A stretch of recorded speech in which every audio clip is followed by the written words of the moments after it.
This is one of the risks of running a new business versus the old kind of business that created profit. It deals in speculation with the stock and anticipation of what it's going to be in the future versus what the results really are. And the difference has been what comments have come from Elon Musk and his conversation about generating profit and cash burn. So I think there's some reality coming into it. This is actually a business. It's going to have to create profit. And he's got to find someone to either buy it or manage it so they can have a sustainable business going forward. That's what the market's saying.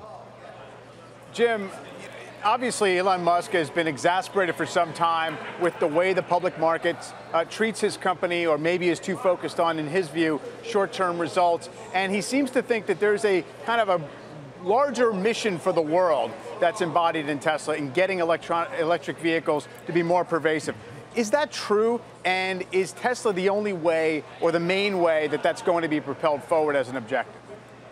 Well, electric vehicles going forward are really being mandated by the government, by society, by a sustainable Earth.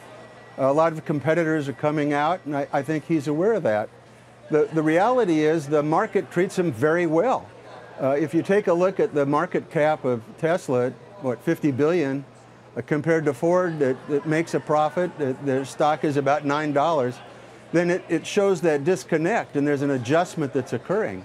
I understand the frustration, but going private may not be the best. You know, the devil that you know versus the devil you don't may actually treat him better. I'm not sure what the goal is. Part of the question, Phil, that investors have is how likely are the Saudis going to line up the funding and take this company private? Right. What do we know on that front? Feels like they're investing in a competitor. Is that newsworthy? Sarah, we don't know a whole lot. And you're referring to the report from Reuters that the Saudi investment fund is preparing a term sheet to invest in Lucid, which is out of China, a startup electric vehicle company.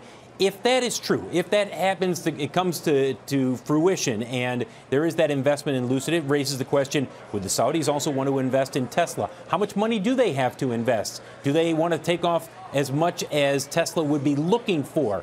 And that casts a lot of doubt in the eyes of a lot of people. If I could, guys, I have a quick question for Jim. Jim, a lot of people have said what Elon Musk needs right now is a COO or somebody to really be a nuts and bolts manufacturing guru, somebody to oversee ramping up this production.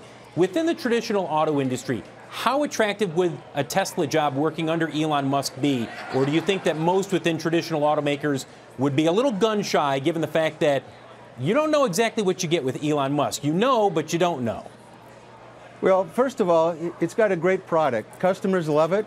The technology is good. He's a creative genius. They've got great technology and software.